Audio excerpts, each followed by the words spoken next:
Ce qui fait que dans les années 60-70, dans cette période de ségrégation, les gens se sont dit, bah, il y a quand même au niveau des États du Sud, il y a des problématiques. Et si on s'éclaircissait, est-ce qu'on passerait mieux à la télé? Si on avait les cheveux raides, est-ce qu'on passerait mieux? Est-ce qu'on serait mieux accepté? Etc. etc.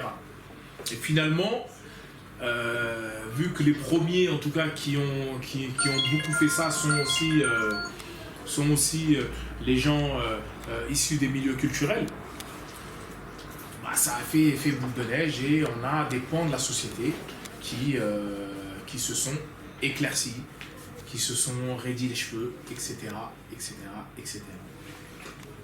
Et à voir certains pays qui ont carrément, là pour le coup, été complètement pulvérés, parce qu'on le voit même aujourd'hui, un pays comme la Jamaïque, on a quand même 50% de la population qui se blanchit là. Ce qui est énorme. 50% de la population. Ce qui est hallucinant. Donc cette question, elle arrive fin des années 60-70, on est sur les États-Unis.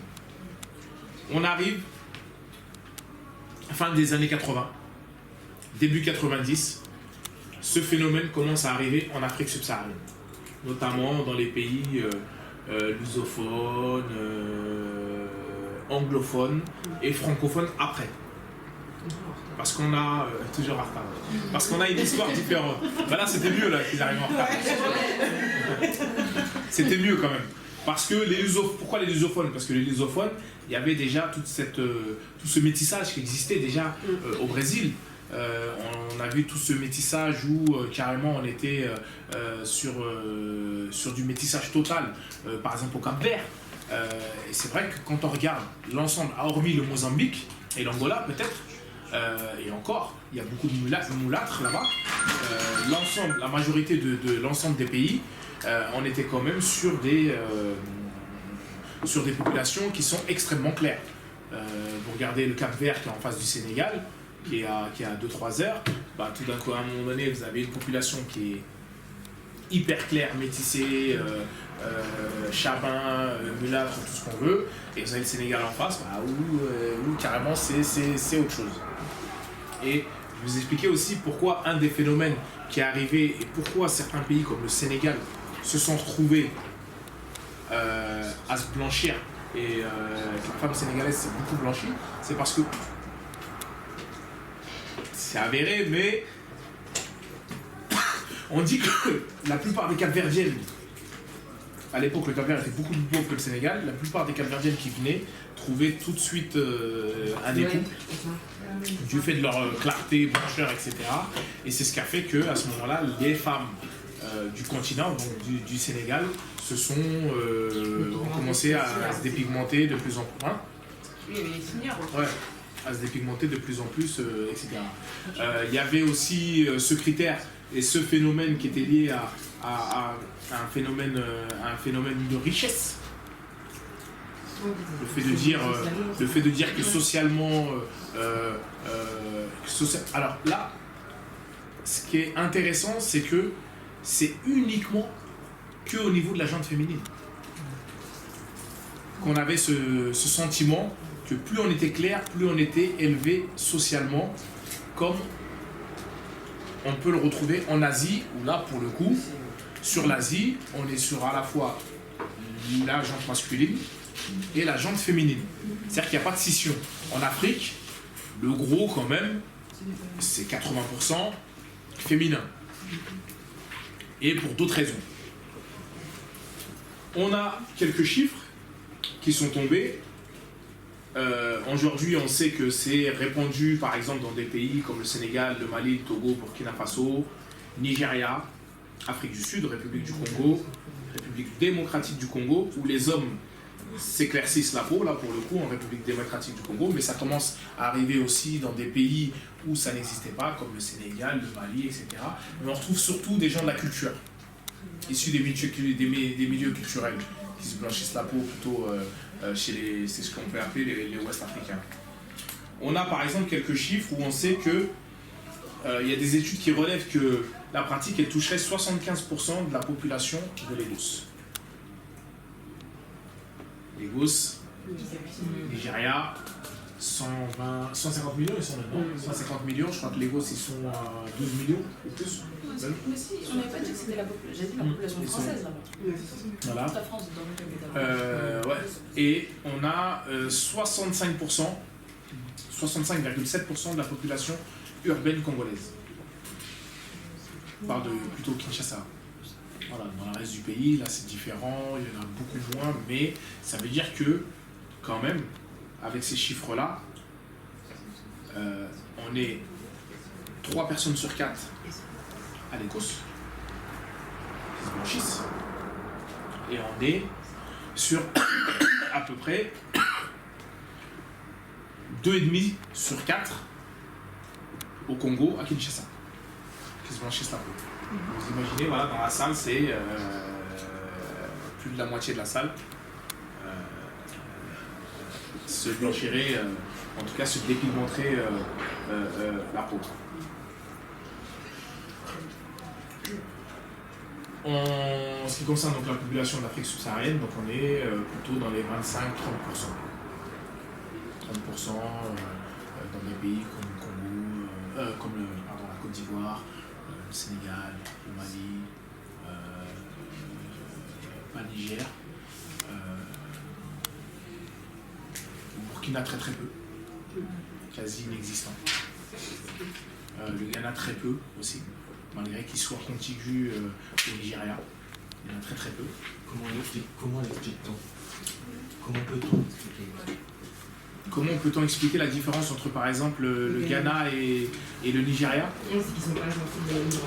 Pourtant, ils ont la même culture, ils ont la même colonisation, donc anglophone, mais sauf qu'ils n'ont pas eu les mêmes dirigeants.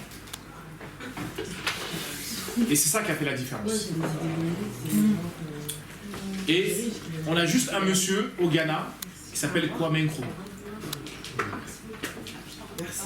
qui lui, pour le coup, était vraiment un des pères de l'indépendance.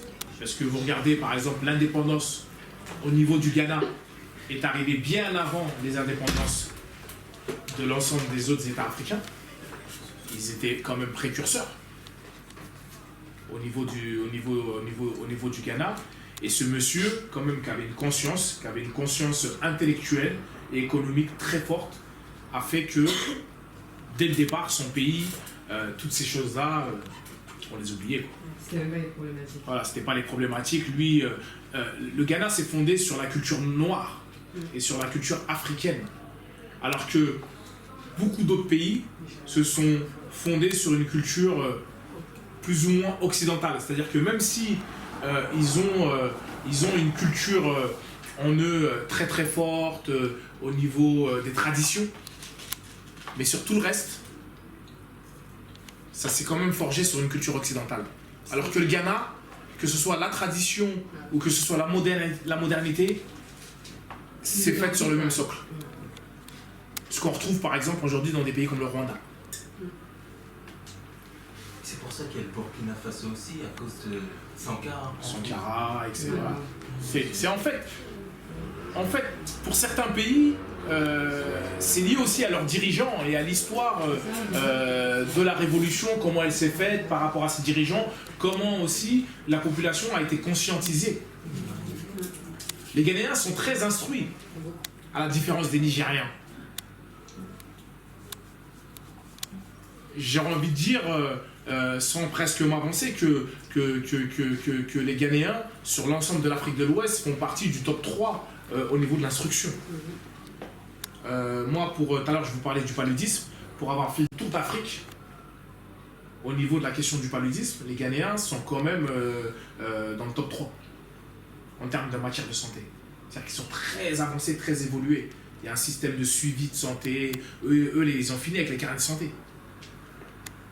Alors que d'autres pays commencent à arriver là-dedans.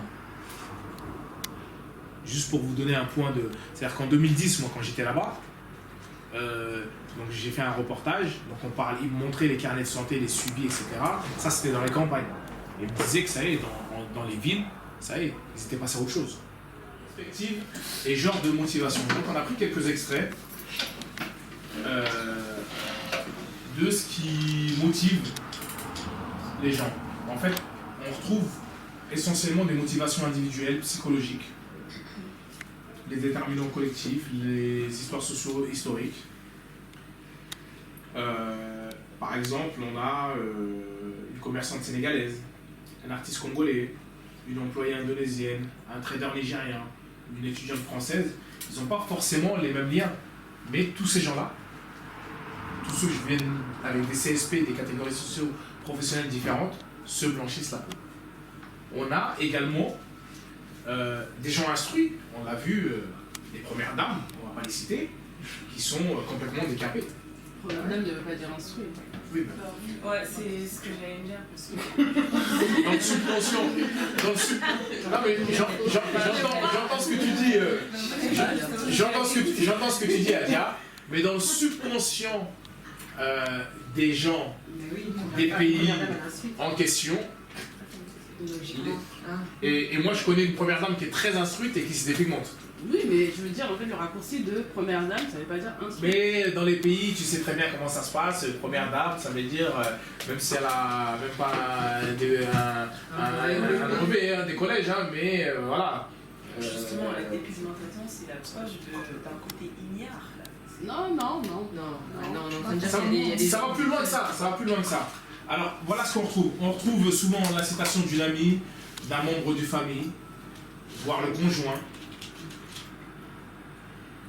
qui pousse, les hommes, qui poussent à la dépigmentation. On a nombre de familles, de femmes africaines qui veulent également répondre à des critères de beauté qui sont imposés par l'Occident, par la société occidentale. Aujourd'hui, quand on se balade dans nos pays, ce qui est choquant, c'est que toutes les publicités qui concernent la beauté, il n'y a que les femmes claires. On prend que ce soit en Côte d'Ivoire, au Sénégal, en Guinée, au Mali, Nigeria, sur toutes les publicités qui concernent la beauté, il n'y a que des femmes claires. C'est hallucinant. C'est à croire que toute la population du pays, elle est claire. Et c'est tous ces facteurs. C'est-à-dire que quand vous passez tous les jours, vous allez au marché, vous êtes une petite vendeuse au marché. Et tous les jours, vous quittez votre bourgade à, je sais pas, à 15 km ou 20 km de la capitale où vous devez vendre. Vous prenez votre car rapide, votre Sotrama, votre truc, votre machin, etc. Votre Tiagadien, je sais pas quoi. Toutes les publicités que vous allez voir sur le chemin, c'est le culte de la blancheur. Vous êtes une petite commerçante, vous quittez votre coin, vous vous dites « Ah, donc la réussite, c'est ça ». Ben, vous allez dans le même marché, vous allez essayer de trouver le produit qui va vous blanchir. Vous allez utiliser, comme vous n'avez pas beaucoup d'argent, vous allez utiliser des moyens et des us qui sont compliqués. Ça va être du ciment, ça va être du verre pilé, ça va être du citron, ça va être du défrisage pour certaines, etc., etc. Vous allez avoir tous les dérivés. Et on va vous vendre dans les marchés des espèces de mixtures où il y a tout et n'importe quoi, et en espérant que vous allez éclaircir. Avec des méthodes plus ou moins, méthodes rapides, méthodes douces, méthodes machin, etc., etc.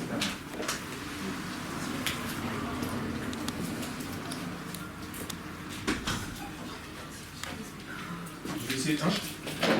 Ouais, le temps, je vais essayer d'aller vite. Donc finalement, on se rend compte que c'est quand même une pratique sociale de grande ampleur et qui est vachement ancrée. Tout à l'heure, je soulevais tous les différents noms qu'on pouvait retrouver sur la documentation. Alors au Gabon, par exemple, on appelle ça l'ambi. Au Togo, on parle d'Akonti. Au Niger, on appelle ça le Doro. Au Bénin, on parle de Bojou. En Guinée, on parle de Fouta. Voilà à peu près les autres termes qu'on retrouve dans les différents, sur les différents pays dans le continent. Donc on voit que c'est une pratique qui est complètement en évolution. Pourquoi? Parce qu'aujourd'hui, les méthodes de blanchiment, en tout cas, sont de plus en plus efficaces. On retrouve des moyens qui sont certes chers, mais qui sont à la fois plus performants, mais à la fois aussi plus dévastateurs. Parce qu'aujourd'hui, toute cette problématique, on la retrouve par exemple, on le voit avec l'ovutation, on le voit avec les injections, on le voit avec tout ce qui est fait au laser, par exemple, et dans certains pays, ils vont très loin sur la question du laser. Parce qu'il y en a qui parlent quand même de se faire... il y en a qui se blanchissent les parties intimes quand même avec le laser. Ça va loin. Ça va super loin. Et toutes ces méthodes font que, les gens ils se disent on va mieux blanchir, donc ce sera plus uniforme, donc on va y aller. Et c'est ce qui fait que il y a de plus en plus, pendant un certain temps, eu des cas de blanchiment volontaire de la peau. Il y a quelques années, dû à la problématique médiatique, pour une fois, a été dans le bon sens. À l'époque, quand on regardait les clips vidéo, il n'y avait que des meufs claires. Il n'y avait que des claires, des femmes claires, pardon, excuse-moi. Il n'y avait que des femmes claires. Et vous regardez par exemple les clips indiens, là carrément c'est des blanches. Dans Bollywood, en vérité, vous regardez, à part les artistes, tout le reste c'est des blanches. On l'a vu dans plusieurs reportages liés au colorisme, etc. En Afrique, c'était la même. Tous les plus grands artistes africains, quels qu'ils soient, mettaient que des femmes claires. Et depuis, une petite dizaine d'années, je dirais même moins, on commence à avoir un revival où là, les gens, déjà il y a le mouvement des nappies, il y a ce mouvement où on revendique la femme black. On le voit qu'aux États-Unis, certaines femmes, que ce soit les Alicia Keys, les Serena Williams, etc., les Oprah, revendiquent leur côté black. On le voit dans les clips Naija, qui eux ont véritablement fait la révolution en Afrique, où finalement, maintenant, les mannequins ou les danseuses sont noires. Elles sont plus claires, il y en a quelques-unes, mais la tendance s'est inversée. Et donc, ce qui fait que ça commence à changer au niveau de la conscience collective, je dirais africaine, américaine. Je ne parle pas de l'Asie, parce que l'Asie, on est encore sur des choses où c'est encore très problématique. Et donc, à ce niveau-là, sur les Amériques et sur l'Afrique, ça commence à changer. Il commence à y avoir un revival. Et j'aurais plein de choses à dire, mais je vais finir là-dessus. Donc finalement, on retrouve 3 continents sur la question de la dépigmentation. On a l'Asie, où là, carrément, on est sur un problème de caste. Et là, c'est pas sur l'Afrique qu'on est sur un problème de caste, c'est sur l'Asie, où on a un problème de lutte des classes, où plus t'es clair, plus t'es inséré, plus t'es élevé socialement. Et ce qui se passe en Asie, finalement, c'est beaucoup plus grave que nous. Nous, c'est vrai que quand on parle de nos castes, c'est une cooptation qui est liée à notre histoire, machin, etc. Mais là-bas, la classe est définie par la couleur. Oh, nous, on n'a pas de chance. On n'allait pas en Asie. Sur les Amériques, donc l'ensemble des Amériques, le deuxième continent le plus touché par la dépigmentation, on est sur des choses qui sont plutôt post-ségrégation. Oui, il y a des séquelles. Voilà, il y a encore des séquelles, parce que l'Amérique n'a que 200 ans. La ségrégation, elle s'est arrêtée quoi, il y a 20 ou 30 ans, mais pas à peine.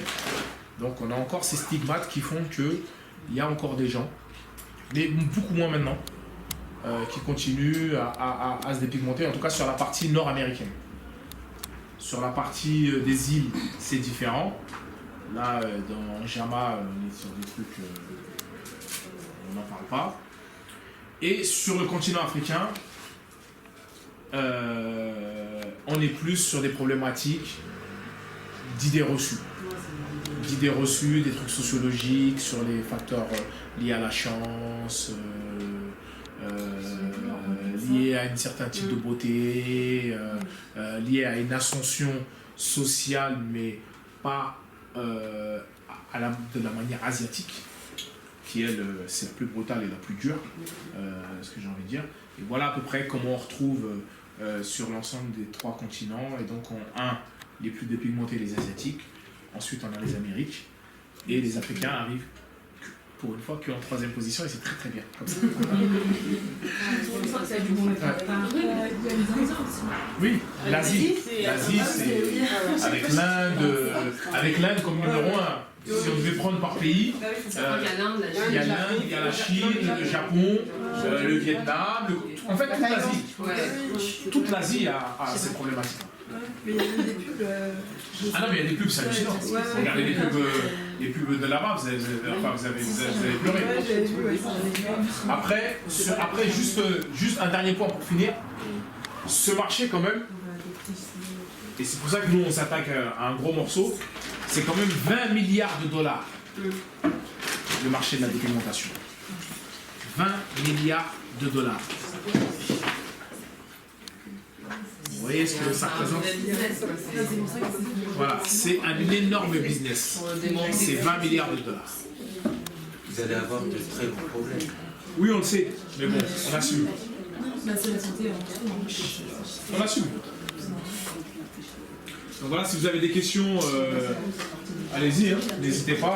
Là, on est là pour débattre vos différentes questions. De charme. De charisme. De charme, ouais. Quelque chose de.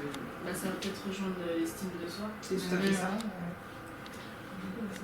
Après, moi j'ai un problème parce que tout à l'heure on parlait des premières dames qui se dépigmentaient et du coup on parlait de voilà, la Ça classe dépend des sociale. pays, il y en a pas beaucoup. Bien évidemment. Et c'est juste, ça me dérange dans ce que ça renvoie en fait, dans notre image à nous en fait. Donc ça part de la diaspora, mais ça se passe là-bas. En fait, ça a une influence. Mais ici, on parle de dépigmentation. Le terme est déjà péjoratif, on est d'accord. Là-bas, c'est quoi le terme qu'ils utilisent? Parce que ça a l'air utopique. Puisqu'ils n'ont pas connu. Je n'avais pas conscience de tout ça, mais ça ne m'intéressait pas de base. Mais pourquoi ça t'intéressait pas? Je suis mignonne. Je suis mignonne. Non, mais t'as pas des gens de toi qui. Si, alors franchement, toutes mes consoeurs, elles sont toutes claires. Mais je suis métissée, donc je me suis dit, bah écoute, c'est la vie. Enfin, c'est la vie, au pire. Mais pourquoi tu t'intéressais pas? C'est pourquoi aujourd'hui? À la dépigmentation? Bah, c'était pas quelque chose dont j'avais besoin. On s'intéresse de base à ce dont on a besoin et après on voit si ça améliore la vie. Mais personne. Dans ton entourage? Si, il y en avait, mais moi je me suis dit que c'était de la culture qui venait de là-bas. Ce que vous venez de m'apprendre, je suis choquée. On est 3e, je suis contente limite, je suis un peu contente qu'on soit vraiment derrière, mais à la base, moi je pensais que ça venait de là-bas parce qu'effectivement il y a cette culture de plus t'es clair, bah, plus t'attires. Je vais pas dire que c'est faux, mais le truc c'est que c'est ce qui a été instauré. Aujourd'hui, c'est maintenant qu'on voit le Mélanie Popping. Je sais pas si vous vous rendez compte du hashtag Mélanie qu'il y a sur Instagram aujourd'hui. Pour rejoindre ce que tu dis, je pense que ça arrivait en France par les flux migratoires. Oui, parce que comment la dépigmentation peut arriver en France alors que la quasi-totalité de la population française est caucasienne, c'est ce flux migratoire qui a ramené ce mélange. Nous, cette génération, en fait, si on regarde bien, on est influencé par les pratiques de nos parents. Parce que quand on regarde bien, la plupart du temps, les jeunes filles qui se dépigmentent, c'est soit la mère le fait, soit la tante le fait, elle a baigné dans ça, c'est un peu les dictats de beauté dans lesquels elle a grandi, donc pour elle, en fait, c'est tout à fait normal. C'est pas souvent des familles où il y a toujours un personnage, en général, je parle des femmes, parce que chez nous, comme on a dit, c'est souvent les femmes, comme tu as dit, qui sont mis sur un piédestal, leur modèle, c'est le mannequin de la famille, tout ça, voilà, ça va être la fille populaire, la fille qui justement, voilà, c'est celle que personne dans sa vie va avoir. En fait, ça marche quelques années. Non, ça marche pas. Elle était là, elle était très belle parce qu'elle était claire, ça se passait bien. Aujourd'hui, ça fait elle est ridée de fou. Elle héritait et elle, quoi, elle avait de 33 à 36 ans. Bah après, le vieillissement de la peau, les années qui passent, on va tout c'est l'entretien. C'est l'entretien. Mais si vous regardez bien, je sais pas si vous avez déjà entendu, chaque fois qu'on entend « Ah, telle personne a trouvé une femme, elle est belle, elle est claire ».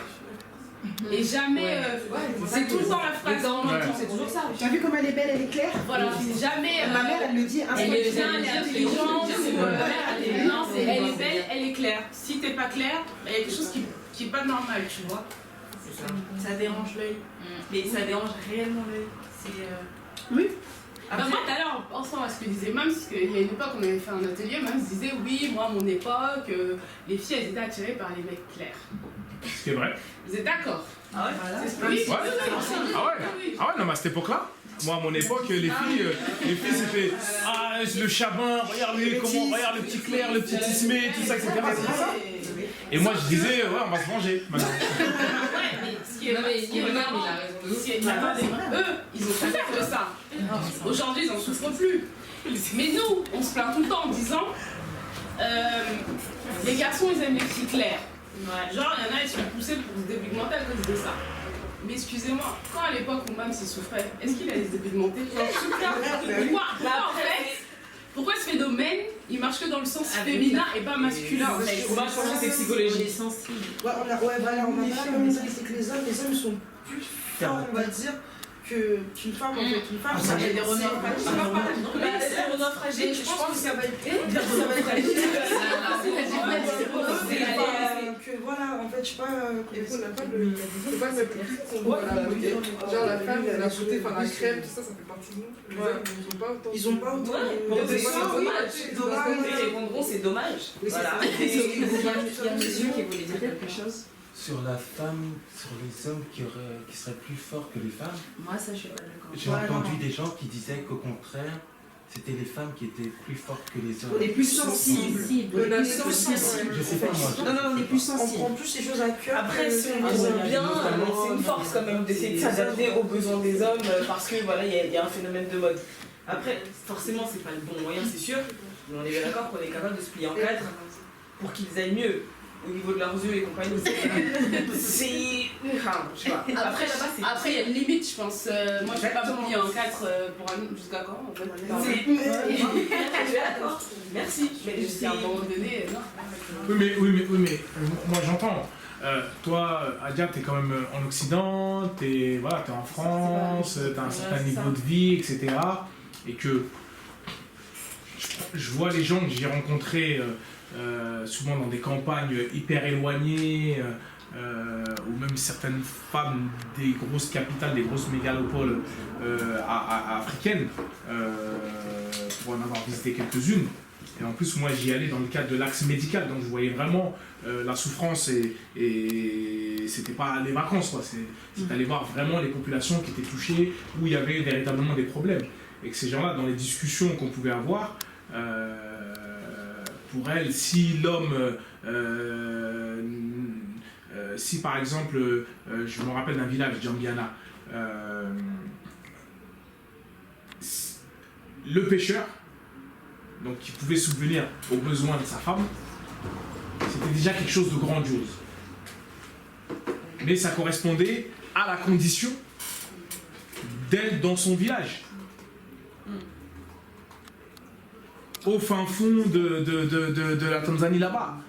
Alors que nous, dans nos sociétés, je dirais, plus occidentalisées, on n'a pas les mêmes critères.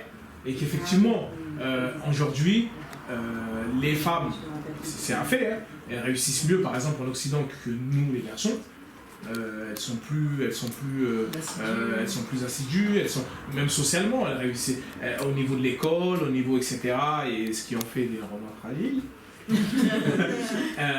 Et donc là c'est différent. Donc elles peuvent avoir ce discours-là en disant que, et même malgré ça, c'est partagé là-dessus. Je trouve ça bien d'aborder le point sur, d'aborder l'angle en fait sur l'aspect estime de soi. Parce qu'en soi, c'est le meilleur moyen en fait de faire bouger la mentalité. Techniquement, le fait que ce soit social en Afrique, le côté estime de soi, c'est suis pas sûre que ça existe dans des débats là-bas. C'est Non, la mais- femme à la place de la femme, l'homme à la place de l'homme, et on fait avancer les codes sociaux qu'on entretient depuis des années déjà. C'est en ce fait. que tu dis. Maintenant, moi je pense surtout qu'en général en Afrique, on est très sensible à la notion de sacrifice. Et on a toujours en général ce fil conducteur où dans nos familles qui sont souvent patriarcales, c'est la femme qui est le fondement du foyer et qui va justement fournir des efforts ou alors qui va s'accommoder aux besoins en général de son mari et des enfants et pour le bien de voilà. Donc on va dire que c'est souvent les femmes en général qui s'accommodent à la société ou aux besoins et aux tendances, tout ça. Donc inconsciemment avec le temps, c'est pour ça que c'est nous qui prenons en premier le maquillage, qui venons créer des artifices pour toujours essayer de plaire, toujours essayer. Donc quand toi tu disais tout à l'heure que on est plus faible, je pense que ça se rattache un peu à ça. On est plus enclin à vraiment venir mettre un peu du scotch partout dans ce qu'on fait, dans ce qu'on entreprend, tout ça. Et c'est Donc, aussi une je force. pense que, ouais, voilà, ça peut être une force comme ça peut être justement une faiblesse parce que visiblement on est en tout cas dans la communauté africaine en général, c'est ça, on est victime en fait de ce phénomène-là.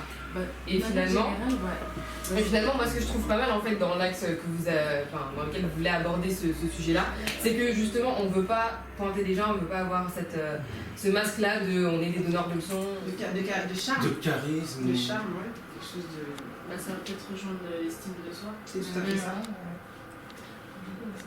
Après, moi j'ai un problème. Parce que tout à l'heure on parlait des premières dames qui se dépigmentaient et du coup on parlait de voilà, la Ça classe dépend des sociale. pays, il n'y en a pas beaucoup.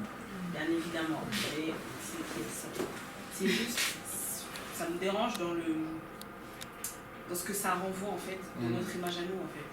Donc ça part de la diaspora mais ça se passe là-bas. En fait c'est une influence. Mais ici on parle de dépigmentation. Le terme est déjà péjoratif, on est d'accord. Là-bas c'est quoi le terme qu'ils utilisent parce que ça a l'air utopique. Puisqu'ils n'ont pas connu. Je n'avais pas conscience de tout ça, mais ça ne m'intéressait pas de base. Mais Pourquoi Pourquoi ça t'intéressait pas? Je suis mignonne. Je suis mignonne. Non, mais t'as pas des gens autour de toi qui. Si, alors franchement, toutes mes grandes sœurs, elles sont toutes claires. Mais je suis métissée, donc je me suis dit, bah écoute, c'est la vie. Enfin, c'est la vie au pire. Mais pourquoi tu t'intéressais pas? C'est pourquoi aujourd'hui? À la dépigmentation? Bah c'était pas quelque chose dont j'avais besoin, on s'intéresse de base à ce dont on a besoin et après on voit si ça améliore la vie. Mais personne. Dans ton entourage? Si, il y en avait, mais moi je me suis dit que c'était de la culture qui venait de là-bas. Ce que vous venez de m'apprendre, je suis choquée. On est troisième, je suis contente limite, je suis un peu contente qu'on soit vraiment derrière, mais à la base, moi je pensais que ça venait de là-bas parce qu'effectivement il y a cette culture de plus t'es clair, bah, plus t'attires.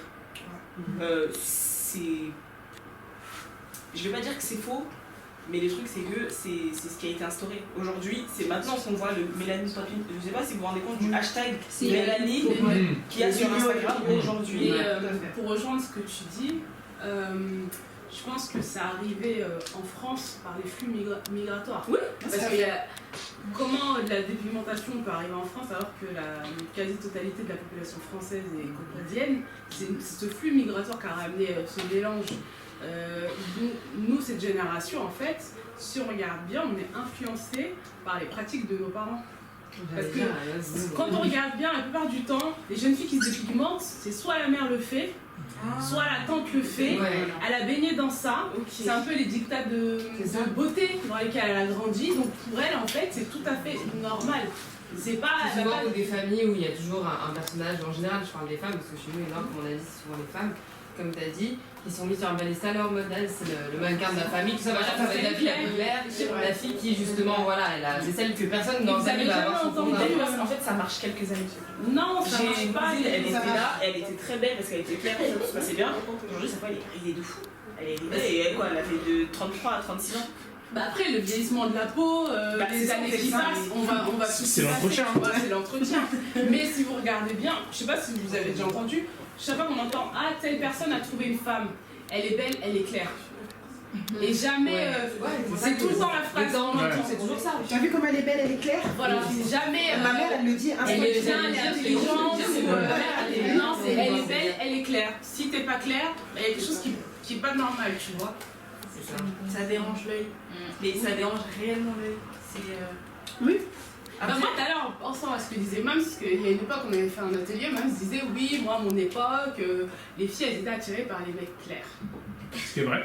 Vous êtes d'accord? Ah ouais? Oui, Ouais. Ah ouais, non, mais à cette époque-là, moi, à mon époque, les filles c'était le chabin, regarde le petit clair, le petit tismé, tout ça, etc. C'est ça. Et moi, je disais, ouais, on va se venger maintenant. Ouais, mais ce qui est vrai, eux, ils ont souffert de ça. Aujourd'hui, ils n'en souffrent plus. Mais nous, on se plaint tout le temps en disant les garçons, ils aiment les filles claires. Genre, il y en a, ils sont poussés pour se dépigmenter à cause de ça. Mais excusez-moi, quand à l'époque où Mams s'y souffrait, est-ce qu'il allait se dépigmenter? Pourquoi ce phénomène, il marche que dans le sens féminin et pas masculin en fait? Moi, je pense que c'est psychologique. Ouais, voilà, on a pas la même c'est que les hommes sont plus forts, on va dire, qu'une femme en fait. Une femme, ça va être des renards fragiles. Je pense que ça va être.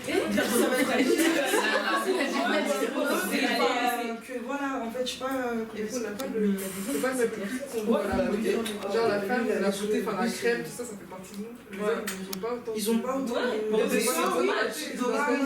C'est dommage. C'est dommage. Voilà. Il y a un monsieur qui voulait dire quelque chose. Sur la femme, sur les hommes qui seraient plus forts que les femmes. Moi, ça, je suis pas d'accord. J'ai entendu des gens qui disaient qu'au contraire, c'était les femmes qui étaient plus fortes que les hommes. On est plus sensibles. Je sais pas moi. Non, on est plus sensibles. On prend plus les choses à cœur. Après, si on est bien, c'est une force quand même d'essayer de s'adapter aux besoins des hommes parce que voilà, il y a un phénomène de mode. Après, forcément, c'est pas le bon moyen, c'est sûr. Mais on est bien d'accord qu'on est capable de se plier en quatre pour qu'ils aillent mieux. Au niveau de leurs yeux et compagnie, c'est. Enfin, je sais pas. Après, il y a une limite, je pense. Moi, je ne vais pas me plier en 4 pour un jusqu'à quand en fait. D'accord. Merci. Mais jusqu'à un moment donné, non. Oui, mais moi j'entends. Toi, Adia, t'es quand même en Occident, t'es en France, t'as un certain niveau de vie, etc. Et que je vois les gens que j'ai rencontrés souvent dans des campagnes hyper éloignées, ou même certaines femmes des grosses capitales, des grosses mégalopoles africaines, pour en avoir visité quelques-unes. Et en plus, moi, j'y allais dans le cadre de l'axe médical, donc je voyais vraiment la souffrance et c'était pas les vacances, quoi. C'est aller voir vraiment les populations qui étaient touchées, où il y avait véritablement des problèmes. Et que ces gens-là, dans les discussions qu'on pouvait avoir, pour elles, si l'homme, si par exemple, je me rappelle d'un village, Djambiana, le pêcheur, donc qui pouvait subvenir aux besoins de sa femme, c'était déjà quelque chose de grandiose. Mais ça correspondait à la condition d'elle dans son village. Au fin fond de la Tanzanie là-bas. Alors que nous, dans nos sociétés, je dirais, plus occidentalisées, on n'a pas les mêmes critères. Et qu'effectivement, aujourd'hui, les femmes, c'est un fait, hein, elles réussissent mieux par exemple en Occident que nous les garçons. Elles sont plus assidues, même socialement, elles réussissent au niveau de l'école, au niveau etc. Et ce qui en fait des romans fragiles. Et donc là, c'est différent. Donc elles peuvent avoir ce discours-là en disant que, et même malgré ça, c'est partagé là-dessus. Je trouve ça bien d'aborder le point sur. D'aborder l'angle en fait sur l'aspect estime de soi. Parce qu'en soi, c'est le meilleur moyen en fait de faire bouger la mentalité. Techniquement, le fait que ce soit social en Afrique, le côté estime de soi, c'est. Je suis pas sûre que ça existe dans des débats là-bas. C'est la femme à la place de la femme, l'homme à la place de l'homme, et on fait avancer les codes sociaux qu'on entretient depuis des années déjà. C'est ce que tu dis. Maintenant, moi je pense surtout qu'en général en Afrique, on est très sensible à la notion de sacrifice. Et on a toujours en général ce fil conducteur où dans nos familles qui sont souvent patriarcales, c'est la femme qui est le fondement du foyer et qui va justement fournir des efforts ou alors qui va s'accommoder aux besoins en général de son mari et des enfants et pour le bien de voilà. Donc on va dire que c'est souvent les femmes en général qui s'accommodent à la société ou aux besoins et aux tendances, tout ça. Donc inconsciemment avec le temps, c'est pour ça que c'est nous qui prenons en premier le maquillage, qui venons créer des artifices pour toujours essayer de plaire, toujours essayer. Donc quand toi tu disais tout à l'heure que on est plus faible, je pense que ça se rattache un peu à ça. On est plus enclin à vraiment venir mettre un peu du scotch partout dans ce qu'on fait, dans ce qu'on entreprend, tout ça. Et c'est Donc, aussi une je force. pense que, ouais, voilà, ça peut être une force comme ça peut être justement une faiblesse parce que visiblement, on est en tout cas dans la communauté africaine en général, c'est ça, on est victime en fait de ce phénomène-là. Et finalement, moi ce que je trouve pas mal en fait dans l'axe dans lequel vous voulez aborder ce sujet-là, c'est que justement on veut pas pointer des gens, on veut pas avoir ce masque-là de on est des donneurs de leçons, on n'est pas là pour s'ériger en moraliste ou quoi que ce soit. On est là pour justement rappeler aux gens que voilà, face à soi-même dans une glace, il faut avoir l'estime de soi et franchement pour moi c'est le meilleur angle pour attaquer le sujet. Excusez-moi, j'ai une question à vous poser. Comme dirait Sharon Diop, il y a de l'aliénation culturelle. C'est-à-dire qu'il y a une civilisation qui nous a tous aliénés. Ouais. Est-ce qu'il ne faut pas revoir les critères de beauté ? Totalement. C'est-à-dire que concrètement, plus t'es noir, plus t'es moche, plus t'es clair, plus t'es beau. Enfin, j'allais venir justement. C'est en train de changer. Moi, je trouve que. Parce qu'il y a aux États-Unis, il y a le mouvement Black Skin, Light Skin. Aujourd'hui, Idriss Elba, il est beau. Mais oui. Mais avant, c'était pas le cas. C'était pas le cas. Nous, là, on n'était pas beaux avant. Oui, mais aujourd'hui, par exemple, moi, je prends mon exemple. Je sais qu'il y a j'ai 33 ans bientôt, et il y a 15 ans, quand je regardais des clips, je m'identifiais pas aux filles qui étaient dans les clips, elles ne me ressemblaient pas. Elles étaient toutes claires, elles avaient toutes les cheveux lisses. Moi j'étais là avec ma peau noire, je me dis mais et c'est cette musique là que j'écoutais et j'arrivais pas à m'identifier à ces femmes là, parce que je me dis ce sont pas des femmes, ce sont des femmes noires ok, mais ce sont pas des femmes qui me ressemblent. Et aujourd'hui quand je vois mes petites sœurs, quand je vois ces filles là, je me dis elles ont cette chance là aujourd'hui d'être plus représentées que moi il y a 15 ans. Aujourd'hui, elle peut suivre une fille sur Instagram qui lui ressemble. Aujourd'hui, moi, je peux suivre une fille sur Instagram qui me ressemble. Nous, on n'avait pas ça. Moi, il y a 15 ans, il n'y avait pas ça. Je regardais des clips, je kiffais la musique, je dansais. Donc non, et c'était la seule musique où je voyais des femmes noires parce qu'il n'y avait pas beaucoup d'R&B ou de choses qui nous rassemblaient en France. Donc je me dis qu'aujourd'hui, vous avez plus cette chance. Et quand je vois qu'il y a autant de jeunes filles de votre âge qui se dépigmentent, je me dis, mais pourquoi ? Vous avez tellement de représentation, vous avez tellement pour vous. Pourquoi vous faites ça en fait? Alors que pour moi ça me semble absurde. Je me dis vous avez tellement de chance, vous avez tous, il y a bon côté des réseaux où vous arrivez à vous représenter et malgré tout vous arrivez à être complexé. Prenez ça en force et essayez de vous identifier en restant vous-même. Et c'est pour ça qu'on veut vraiment mettre en avant l'estime de soi. Parce que nous à l'époque, il fallait être forte pour se dire, moi j'étais avec mes copines, j'avais des copines métisses, j'en avais rien à faire. J'ai toujours été fière de ce que je suis. Pourtant j'ai ma mère, ça fait 33 ans, elle se dépigmente la peau. Je l'ai toujours vu le faire. Et c'est moi qui lui ressemble le plus, j'aurais pu me dire, ah, mais il y a un problème. Je vois ma mère, c'est moi qui lui ressemble le plus, pourtant une très belle femme. En fait, peut-être que quand elle me voit moi, elle me trouve pas belle, puisque je lui ressemble le plus. Tu vois. Mais aujourd'hui, avec les réseaux sociaux, avec tout ce qu'il y a, prenez ça en force et dites-vous que je suis belle comme je suis et j'ai une femme qui peut me représenter. Il suffit que vous cliquez sur follow et c'est bon. Aujourd'hui, nous, à l'époque, on n'avait pas ça. Il y a 15 ans, on n'avait pas ça. Mais est-ce qu'il n'y a pas une responsabilité grande des hommes noirs? Parce que concrètement... Non mais attendez, je vous pose une question. Attends, je finis ma question. Je finis ma question. Calme-toi. Parce que moi, je sais qu'il y a beaucoup d'hommes noirs que je connais, surtout des Maliens, Sénégalais, tout ça, les mecs qui disent clairement... Moi, je veux pas d'une fille trop noire. Exactement. Moi, je veux une fille claire qui ressemble à une latine. Et voire même, je veux une maghrébine parce que je sais qu'elle ressemble à une claire. Je suis pas d'accord parce qu'à l'époque, quand moi je sortais, et quand on était avec nos amis noirs, ils étaient fiers d'être avec nous.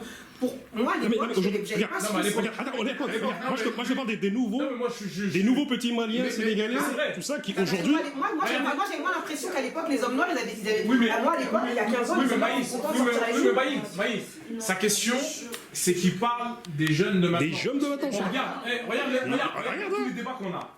On se dit, on n'a qu'à regarder les femmes des joueurs de l'équipe de France. Voilà. Donc, là-dessus, regardez tout ce qui s'est dit sur Snap, tout ce qui s'est dit sur les réseaux, etc., etc. Et on le voit dans nos quartiers. À un moment donné, il faut appeler un chat un chat. On le voit dans nos quartiers. On voit avec qui nos petits frères, nos cousins, etc. Ils se mettent. On le sait. Non, on le sait, on a tous des noms. Je pense que chacun d'entre nous, non mais, regarde, attends, même si t'es pas d'accord, même si, non mais attends, non, j'ai pas une réflexion, j'ai pas dit que j'adhère, attention, j'ai jamais dit que j'adhérais. Non, j'ai pas dit ça. C'est factuel. J'ai pas dit que j'étais pour. C'est factuel. Là, pour l'instant, je suis en train de te donner des éléments de réponse suite à sa question. Et aujourd'hui, on n'a qu'à regarder chacun d'entre nous ici. On connaît facile entre 5 et 10 personnes qui sont dans ce cas. Regarde, moi, 90% de mes cousins sont avec des blanches et des maghrébines. Tu vois, et je te dis, de ma famille en plus. Hein. Ton cousin, il habite où? Ouais, c'est ça. Oui. Donc, c'est lui dans les campagnes. La situation démographique. Non, mais c'est vrai. C'est lié aussi. C'est lié aussi. Les footballeurs, c'est pas représentatif parce que la plupart du temps, ils vivent dans toute la Orléans, ils sont dans les dans les centres de formation, ils font ça. Et la plupart du temps, c'est les femmes blanches qui vont les chercher. De 3, moi, en tout cas, pour ma part, les hommes noirs, il y en a autant qui disent qu'ils veulent des femmes claires, je suis d'accord. Il y en a autant aussi qui disent qu'ils aiment les femmes noires, naturelles, etc. Donc moi, je suis. Et dans les cités. Voilà. C'est pas dans les cités. Merci. C'est qui peuple les cités? Tu dis dans les cités. C'est pas tout le monde qui dit. Non, mais justement. Ah, moi, je suis pas d'accord. Vas-y. Moi, je suis pas d'accord. Vas-y. De la même façon que vous dites que nous, les filles, on Faut la filmer. est aliénés. T'as parlé d'aliénation. Ouais. On a grandi dans un pays où on nous a pas intégrés. Vous êtes d'accord avec nous? Je pense que les blancs, ils ont dû se dire, mais. Intégré ou inséré? Insérer les deux.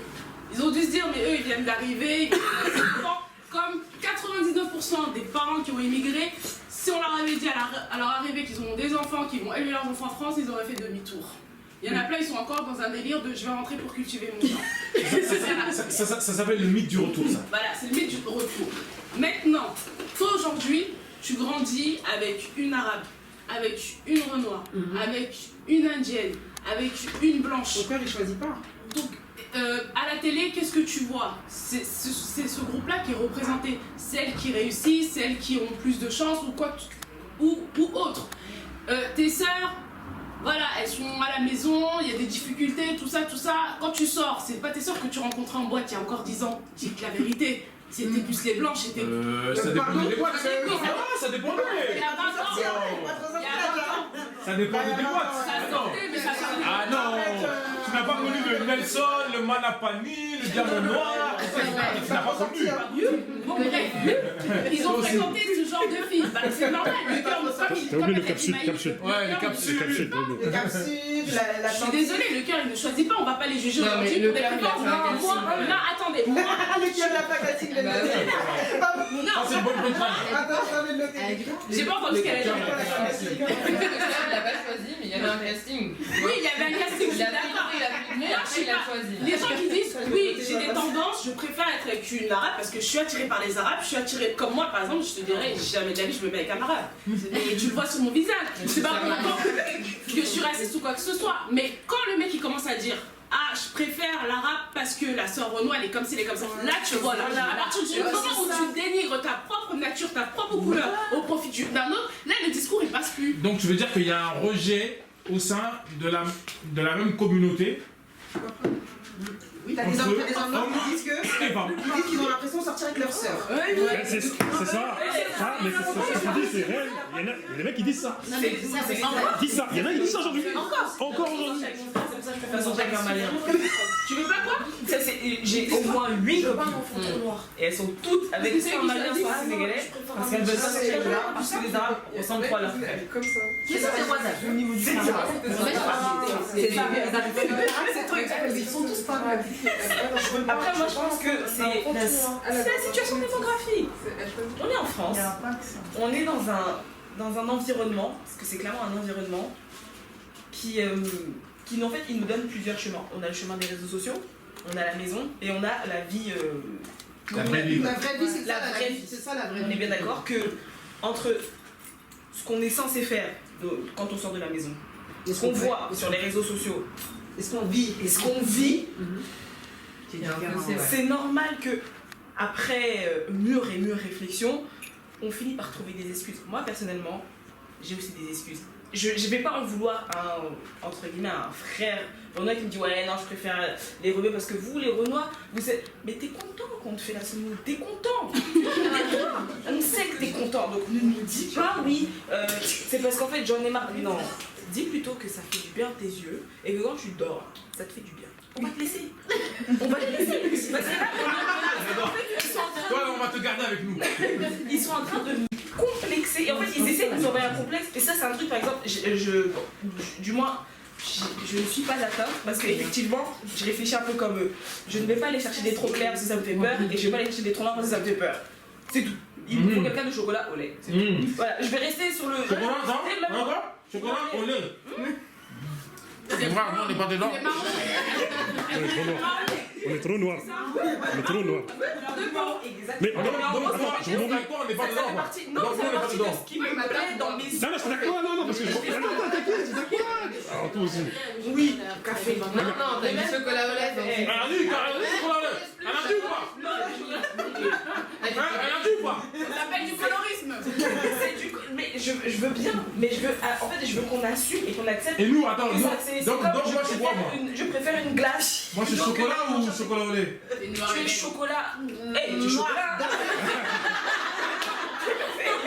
Donc moi, dans ton critère, c'est moi. Mes frères, ils sont comme toi. Et je plains leurs femmes. Non, mais si, c'est vrai. Tu fais partie de la catégorie. J'arrive pas. C'est comme ça. Mais attention. C'est une histoire de critères de beauté. En fait, c'est l'histoire de. Parce que c'est une critère de beauté. Moi, je comprends sur l'histoire de choix et de goût. Oui, mais regarde, tu dis pas que nos choix et nos goûts nous ont été inculqués. Parce que c'est ça la vérité. Non, ça nous a inculqué. Mais de la même manière. Attends, quand tu. Non, ils vous ont C'est là où je parle de suggéré. Parce que depuis qu'on a. Parce que depuis qu'on est petit, nous, notre génération, avant, celles qu'on trouvait belles, c'était les blondes. Les filles blanches et blondes. Nous, notre génération, quand on était plus jeunes, les filles qu'on trouvait belles, c'était les blanches blondes. Et les noirs, on les trouvait pas. On disait que les noirs ressemblaient à nos sœurs. Ça, je veux dire. C'est ça l'histoire. Un peu de civil. Avant, tu voulais parler. Oui. Moi, je dis que nos goûts, je suis d'accord avec lui quand il dit que nos goûts et nos goûts nous ont été inculqués parce qu'on est dans un pays où la majorité, comme elle a été, est caucasienne. Donc nous faisons office de minorité. Et ici, quand on va avoir des Noirs ensemble, des Arabes ensemble, ou toute une autre minorité visible ensemble, on va les taxer de communautaristes. Ici, c'est quelque chose qu'on n'aime pas, c'est quelque chose de négatif. Donc du coup, on incite à se mélanger. Moi, c'est quelque chose qui me... J'ai pas fini, hein. Moi, quelque chose qui me surprend même encore, ça m'énerve quand je regarde la télévision et que je vois les spots publicitaires. Ils essaient d'ajouter de la diversité, mais même quand ils la mettent, c'est quelque chose de... Moi, ça me dérange. Dans le sens où, moi, dans mon quotidien, je suis de couleur noire, j'ai vu mes parents. Quand j'étais plus jeune, jusqu'à ce qu'ils me mettent à l'école, je voyais quasiment que des noirs. Sauf quand je croisais des personnes d'autres couleurs dans la rue. Et quand on met des personnes de couleur noire dans les pubs, exemple, on va mettre un couple, jamais l'homme noir, il est avec une femme noire. Ouais. Oh, moi, c'est quelque chose que j'ai grandi avec, et là, on me dit, comme si ça clochait. Et je me dis que c'est quelque chose qui est limite inenvisageable. Même un couple arabe, on ne voit pas un couple à 100%, l'homme et la femme, les deux, sur un truc, pour un simple soupule, même si c'est culotte, le gars il est noir, la fille elle est blanche. La fille elle est noire, le gars il est blanc. Et moi je me dis mais pourquoi? C'est des choses, aujourd'hui on dit que chacun doit choisir, mais dans ce cas-là, mettez de tout. Vous mettez les couples mixtes, mais mettez aussi les couples 100%. Et là comme ça, chacun fait son choix, vraiment. Mais dans le sens où vous imposez... C'est ça qui a parlé. Non mais ça me fait mal, ça me pique. Mais c'est quelque chose, je me dis... On va pas voir le film parce que ce qu'on a fait au bon Dieu. J'ai regardé le 1, non j'ai rigolé. Mais il y a la mixité, d'accord, mais limite en fait c'est trop. Quand on entend la mixité, c'est l'avenir, le métissage et tout. Donc on est les erreurs quoi. Je disais qu'il faut pas oublier que dans l'histoire ils ont théorisé sur les peuples. Ce qu'ils appellent le tiers-monde, tu vois. C'est-à-dire que quand il y avait des expéditions coloniales, le zoo de Vincennes, là, il y avait des noirs là. C'est-à-dire ils ont théorisé sur nous, ils ont théorisé sur nos crânes, ils ont théorisé sur notre couleur de peau. Il y a tout ça. C'est pour ça que je dis que c'est inculqué tout ça. C'est le critère de beauté qu'on nous a mis, toi. Et je rebondis sur Adja, je t'attaque pas. Beauté et d'intelligence. C'est que l'aliénation culturelle, elle a touché les hommes comme les femmes. C'est ce que je veux dire en fait. L'aliénation culturelle, elle a touché les hommes noirs comme les femmes noires. Comme dit Frantz Fanon dans un livre Peau noire masculin, il dit clairement, il dit les hommes, les hommes et les femmes noires ont des problèmes dans les 3/4 de leur comportement. Et c'est dû à l'esclavage, c'est dû à la colonisation, c'est dû à tout ça. Pour ceux qui l'ont vécu. Oui, mais nous on n'a pas vécu la colonisation, mais les séquelles elles sont là. Non, les séquelles, regardez, non. Moi je suis d'accord avec toi. Non, stop, moi quand on parle d'esclavage, je le dis tout de suite. Colonisation, on est encore colonisé là. Oui, c'est une autre forme de colonisation. Mais même ça, moi je peux pas dire que j'ai vécu les séquelles. Je suis née en France, j'ai grandi ici. J'ai vu une autre forme de racisme, une autre forme de colonisation par répercussion. Parce qu'aujourd'hui, quand on parle du franc CFA, je me dis, je vis dans un pays où au final cette monnaie elle est gérée par la France pour l'Afrique. Mais quand tu me parles de racisme, d'esclavage, quand tu me parles de colonisation, à quel moment je l'ai vécu? Mais tu l'as pas vécu, mais ça. À quel moment tu veux dire? Ça a un impact sur ton présent. Mais tu t'en rends pas compte en fait. C'est juste que tu t'en rends pas compte. Moi, non. Peut-être que c'est ce que tu crois. Aujourd'hui, tu sais ce qui impacte sur moi? C'est le poids de la culture de mes parents qui impacte sur moi. Parce qu'aujourd'hui, j'ai le cul entre deux chaises. Excusez-moi le terme. Je me sens Miss française. S'il vous plaît. Pardon? Le scellant, s'il vous plaît. Entre deux chaises. D'accord, pardon. Parce que là, et un jour on me l'a dit, j'étais au lycée. L'infirmière scolaire, elle m'a dit, Fatou, tu souffres. Je lui dis pourquoi? Elle me dit, tu te rends pas compte, t'as le poids de deux cultures. Et je disais, mais vas-y, elle raconte n'importe quoi, elle a envie de me baptiser. Et je disais, non, mais elle se rend pas compte, moi, il faut que je travaille à l'école, il faut que je me rende heureux mes parents, il faut que je les mette bien et tout. Et au final, en grandissant, je me rends compte que, ouais, en fait, j'ai le poids des conditions africaines, que j'ai envie de me libérer, mais tout en gardant mes racines propres. Et en même temps, si je vais trop du côté intégré, on va me cataloguer de Babtou. C'est ça. Donc vous vous rendez pas vous vous rendez pas compte. C'est ça que nous on vit. Voilà. Juste pour revenir. Alors moi j'entends ce que tu dis. J'entends pleinement ce que tu dis. Mais là elle a touché quelque chose qui est une espèce d'épée de Damoclès qu'on a pour certains d'entre nous. C'est très problématique. Je prends l'exemple d'une famille noire qui n'a pas grandi en cité, qui a grandi en province, dans un village, etc., tout ce que tu veux et autres. Donc les parents, entre guillemets, se sont intégrés, voire insérés socialement. La culture, parce qu'en vieillissant, on revient vers sa culture. Donc finalement, la culture qu'ils avaient rejetée, eux, en vieillissant, ils reviennent là-dessus, ils se la réapproprient, etc. Et je le dis parce que je connais des personnes à qui c'est arrivé. Et tout d'un coup, les gamins, ils se sont retrouvés dans un truc où on les a éduqués à l'occidental, mais à 200%. Ils connaissent rien de l'Afrique, ils connaissent rien de la culture noire, etc. Et un beau jour, ils sont confrontés parce que les parents, ils disent... Est-ce que tu vas vivre?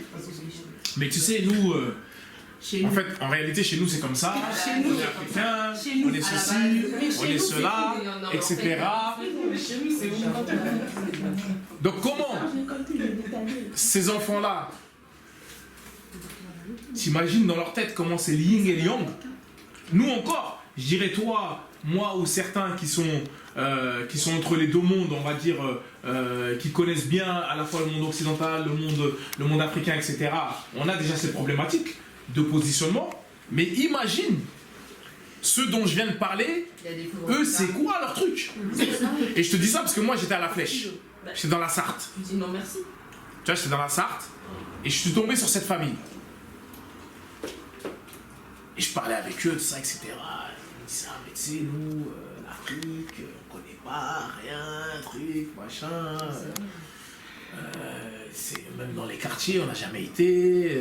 La famille, de temps en temps, il y a une grand-mère qui vient de temps en temps, mais tu sens que y a rien, quoi, rien.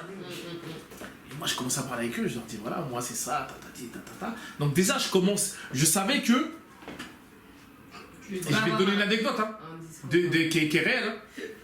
Je savais que déjà, j'étais en train de les formater. À tel point que l'année d'après, Ils ont voyagé.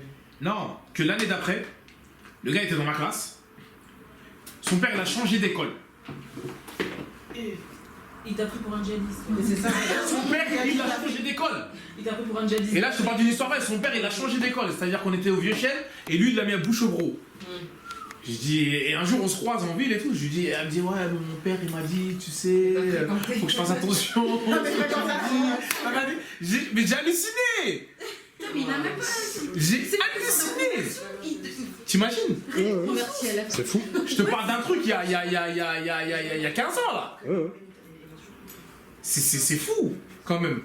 Ça veut dire que et les gens comme moi qui étaient un peu à la manière des footballeurs, qui se sont retrouvés en province. Moi j'ai quitté ici, j'ai quitté Barbès, j'étais en 6e quand j'ai quitté le quartier. Il y avait 12 ans. Et je me suis retrouvé en province. La seule famille de Renois qu'il y avait, c'était eux. Ils ont enlevé le Ça fils. aide pas. Ils ont enlevé le fils. C'est sûr, c'est T'imagines? T'imagines le truc? Dans ce que j'ai vécu, tout ça, etc., les repères, les trucs. C'est hallucinant. Un djihadiste de l'Afrique. Et quand je suis revenu, ça a été dur. Ça a été dur pour moi. Ça a été dur de me remettre. Aujourd'hui, quand les gens me croisent, ils disent mais c'est pas possible. Lui, il a toujours vécu que dans l'Afrique, il connaît super bien l'Afrique, il connaît sa culture sur le bout des doigts, tout ça, etc.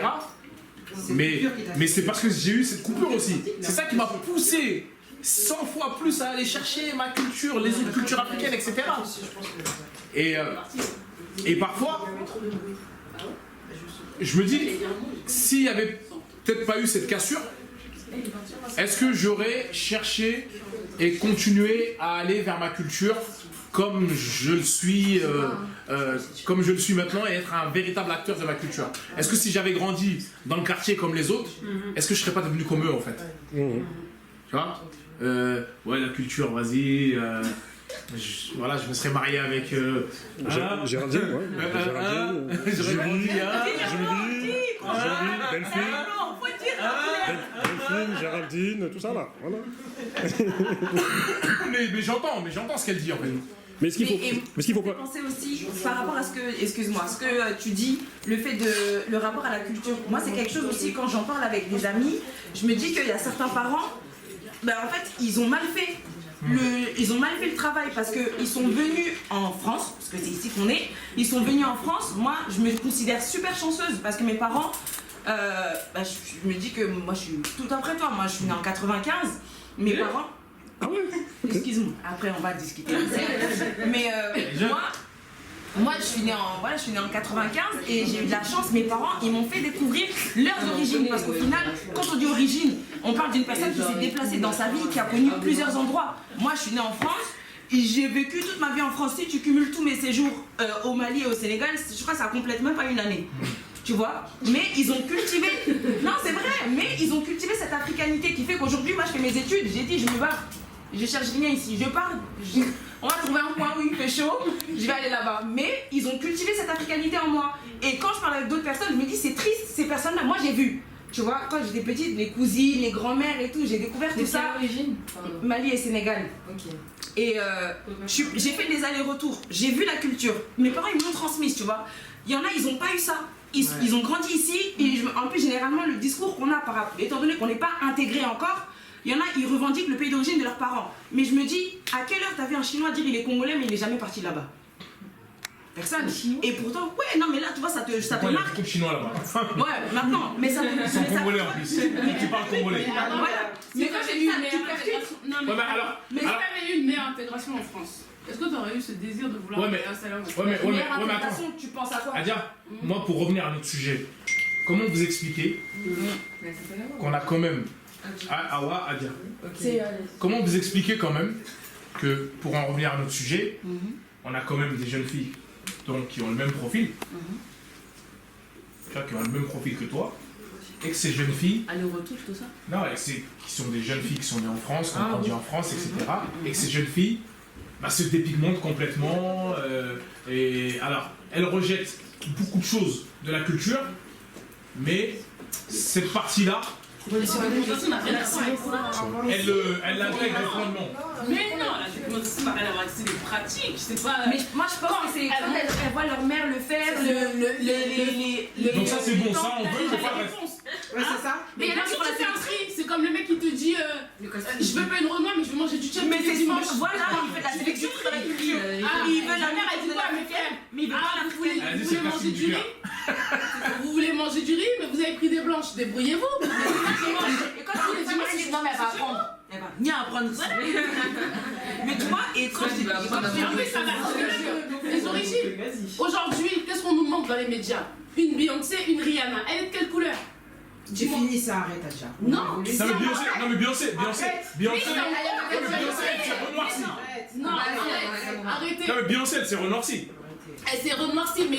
On a découvert au Super Bowl, quand elle a fait le Super Bowl il y a quoi, il y a 6 ans? Non, il y a 3 ans. Ouais, on a découvert que Beyoncé était noire. C'était ça les gros titres. Aujourd'hui, qu'est-ce qui est représenté dans les médias, les blacks qui sont représentés? On a une Naomi Campbell, ça fait combien d'années qu'elle tient? C'est la seule au niveau des... Non, je suis désolée, il n'y a que dans la mode, dans les trucs, dans les groupes ethniques. Par exemple, si tu suis un truc spécifique sur Facebook, Melanin Pop ou Black is Beautiful ou je sais pas, des trucs comme ça, bref, des trucs qui tournent vraiment sur l'aspect noir pur, noir et belle, que tu vas pouvoir t'identifier. Moi, je te parle en général, les médias occidentaux, les médias américains. Il y a du changement, mais il se fait à petite échelle. C'est pas comme ça. Trouver la balance en fait. C'est là tu peux. Oui, mais en attendant, les dégâts ils sont déjà là.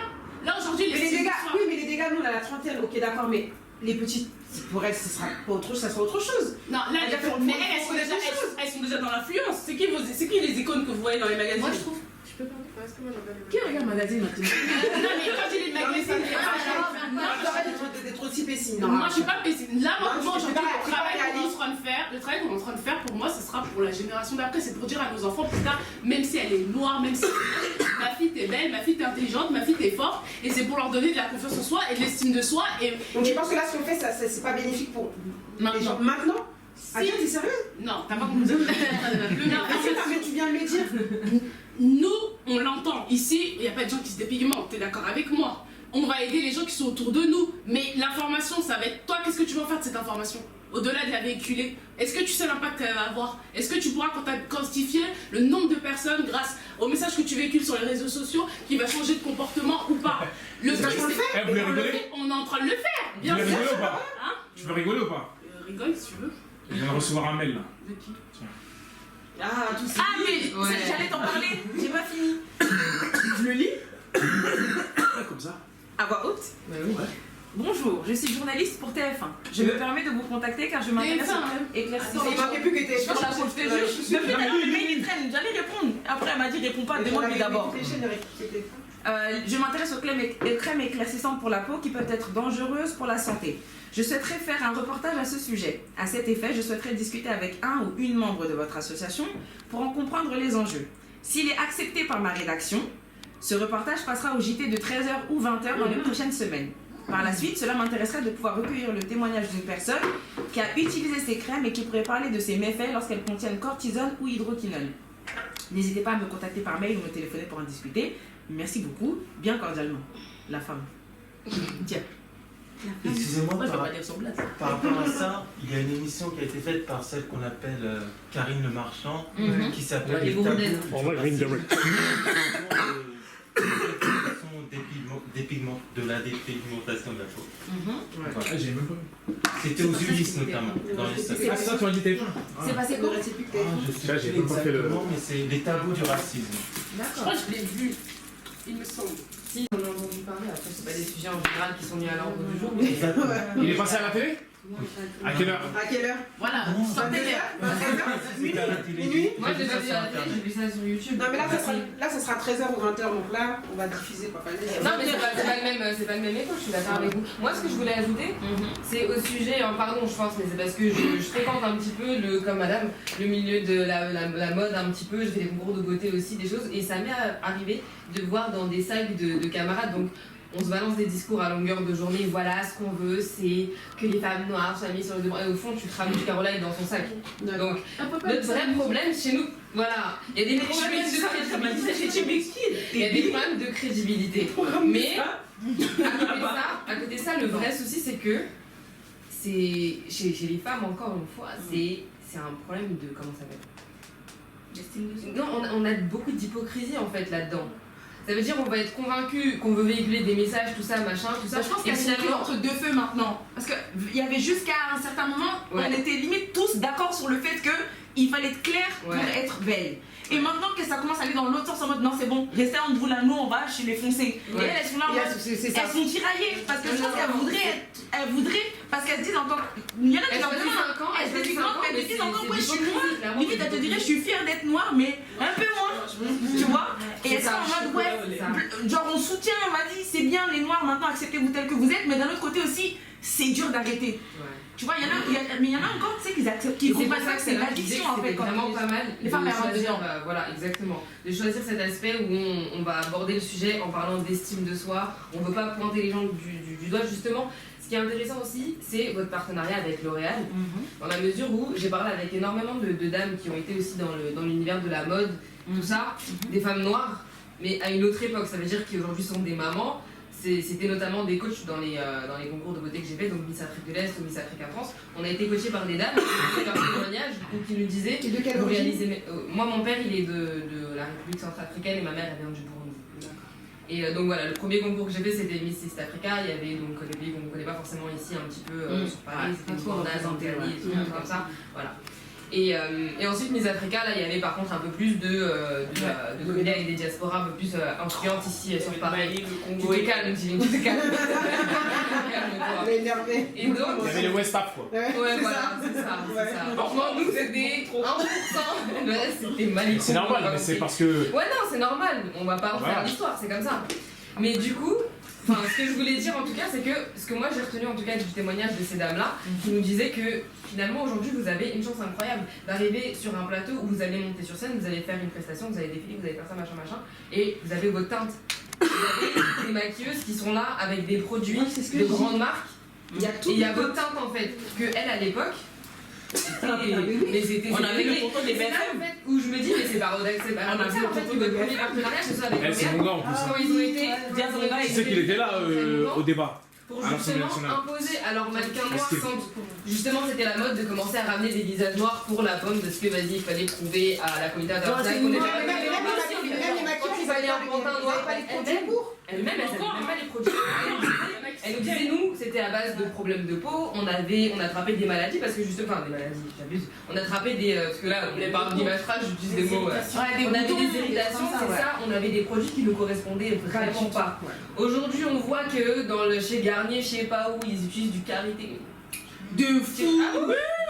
On passe chez Garnier, ça en fait tu vois, on est là, on rebelle un petit peu. Mais moi, je trouve ça pas mal parce que par rapport à il y a des années, c'est paradoxal. Aujourd'hui, quand on fait parallèle L'Oréal, on se rend compte qu'on a beaucoup. Ils sont partenaires de Esprit d'Ébène, mais Esprit d'Ébène, c'est encore récent chez eux. Enfin, je sais pas c'est qui est dans leur communauté de.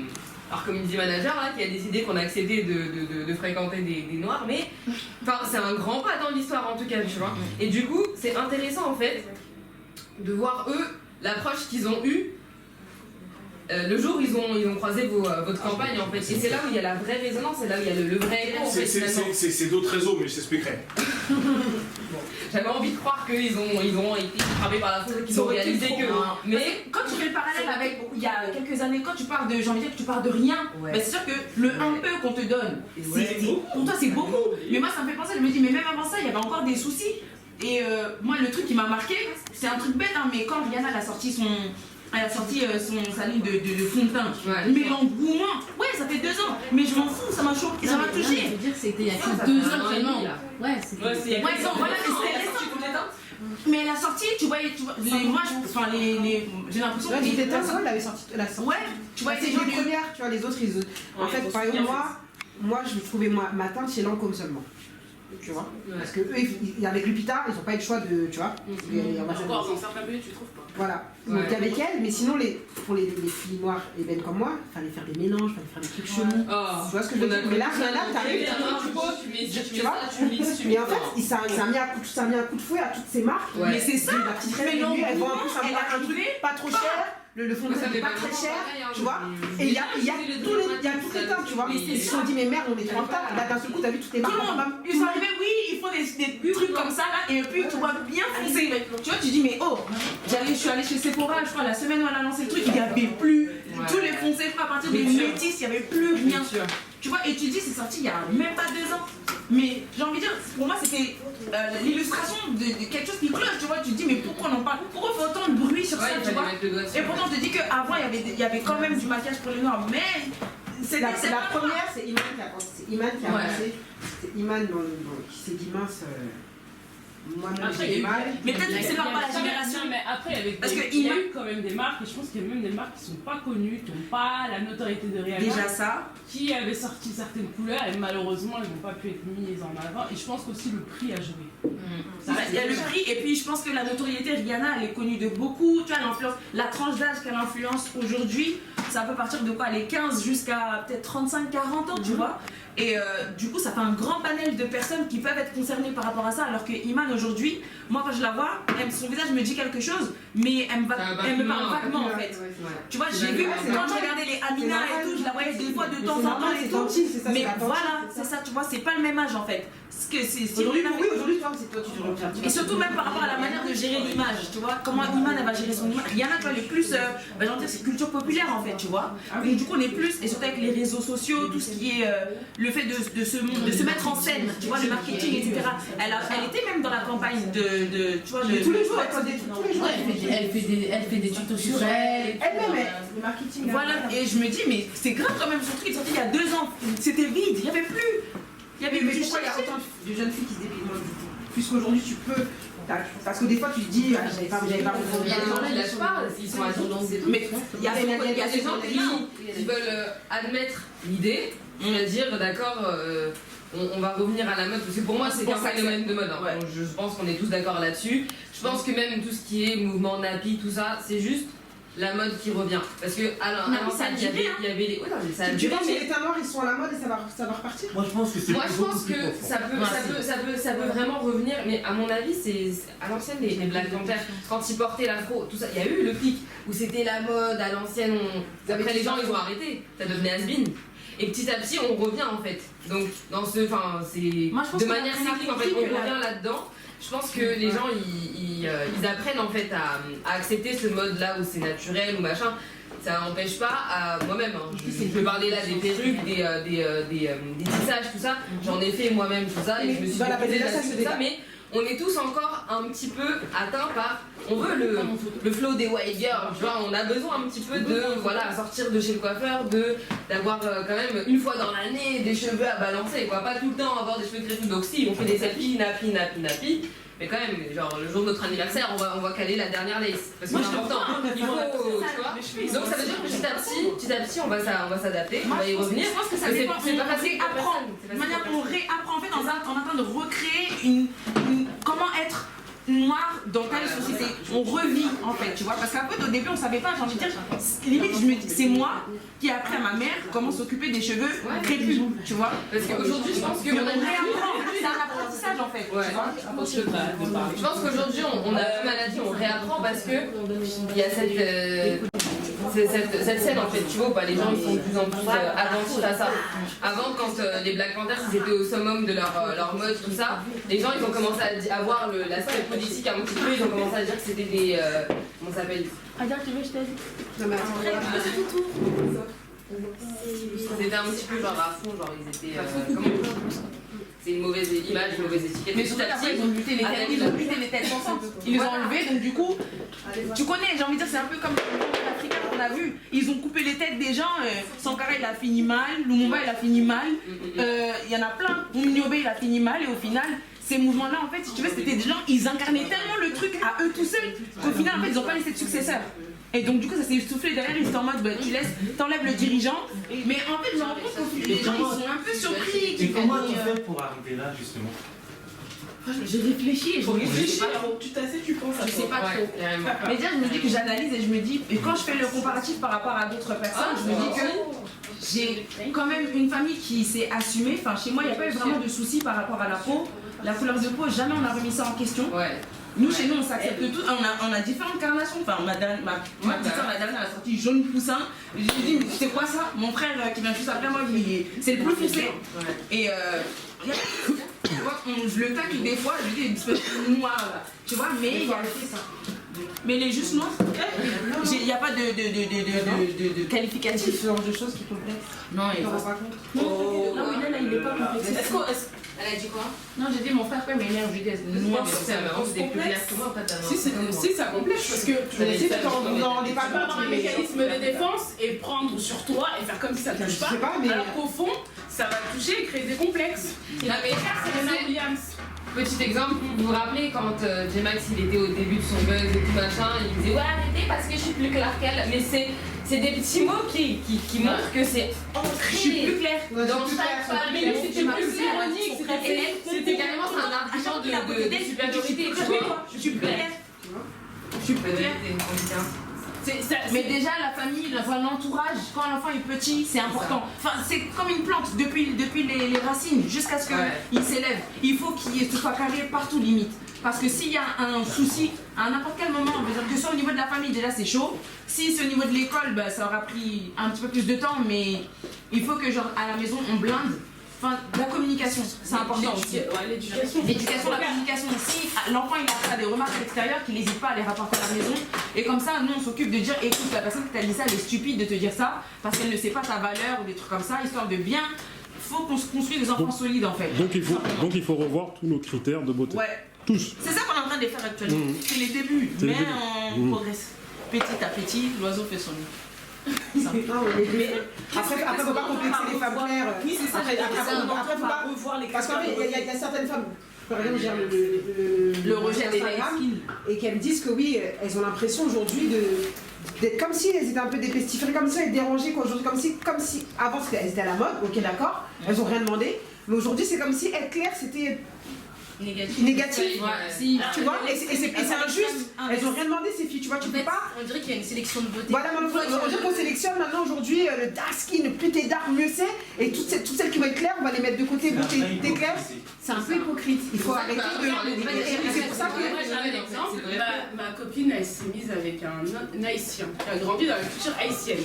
Il était persuadé qu'au Cameroun, dès que t'arrives, la première chose que tu rencontres c'est une girafe ou un singe. Et au fur et à mesure, il a commencé à se rapprocher autour des groupes africains, ethniques. Il a commencé à connaître l'évolution de l'Afrique, d'où on vient, etc. Ils ont eu 2 enfants. Le premier enfant est né très clair. Le deuxième est né foncé. Et bien malgré tout ça, qu'est-ce qu'il lui a dit la dernière fois? Ah mais c'est bizarre, le deuxième enfant il est très noir. Et là ma copine elle a dit et donc? Et vous savez comment il justifie que son premier fils est clair? Vous savez, ma mère, elle était très claire dans sa jeunesse, c'est pour ça. Alors que ma copine, elle est très claire, elle est light skin. Donc, le fait qu'elle vit l'Afrique, donc ça veut dire dans sa tête qu'il ne peut pas être clair. Lui, comme il est des origines antillaises, et ben, il justifie. Ça va jouer, ça va remonter aux enfants. Voilà. Et là, il est en train de faire de la différence entre ses 2 enfants. Parce que c'est ce que je suis en train de te dire, voilà. Des choses comme ça qui vont peut-être jouer sur l'enfant et se dire regarde moi déjà mon frère. Et j'ai dit à ma copine que ton mari est en train de faire du colorisme. Mais de base, donc elle a dit donc ça veut dire quoi? Là mais ces gens-là que tu dis, c'est 90% des gens dans la rue en fait, c'est les gens qui nous entourent, c'est juste qu'ils ne le disent pas ouvertement. Devant toi, un discours qui va être carré, qui va être structuré, il va fermer sa bouche parce qu'il sait très bien qu'il va se faire allumer, et devant un public qui sera fan de lui, là, à ce moment-là, il va sortir. Ouais, ça n'empêche pas qu'il soit partisan des idées quand même. Voilà, c'est un peu d'hypocrisie. Moi je dis c'est l'éducation. Serena Williams, c'est pas une femme. C'est pas un canon de beauté. Elle a sa beauté personnelle, plurielle. Elle a une forme atypique. Mais du fait que son père lui dit depuis sa jeunesse, t'es la plus forte, t'es une gagnante, t'es une battante, aujourd'hui, mais où elle passe, est-ce que, même si tu lui dis t'es moche ou t'as un truc, est-ce qu'elle va te regarder? Parce qu'elle a confiance en elle. Et si les parents africains, depuis la jeunesse, on disait à l'enfant, tu vas réussir, t'es pas moins rien, t'inquiète pas, tu peux le devenir, au lieu de dire si t'es noir. Voilà, je vous jure que ça se même si t'es noir mais oui, parce que tu fais la différence entre tes enfants. on n'est pas tous, tous tes enfants ne vont pas avoir la même couleur de peau, ne vont pas avoir les mêmes traits, tu vois ce que je veux dire? On est tous différents. Mais tu parles de atypique, mais atypique pour qui? Pour quelle civilisation? Pour qui en fait? Non, quand tu dis atypique, si tu prends 10 femmes et que tu mets Serena Williams à côté, elle n'a pas une morphologie de la femme. Moi, je te parle de côté scientifique, hein, je te parle pas de côté de couleur. Hein. Oui, mais regarde. Alors, tu vois, moi par exemple, je suis atypique par ma taille. À la base, les femmes noires comme vous, à l'époque, en tout cas en Afrique, c'était ce qui attirait les hommes.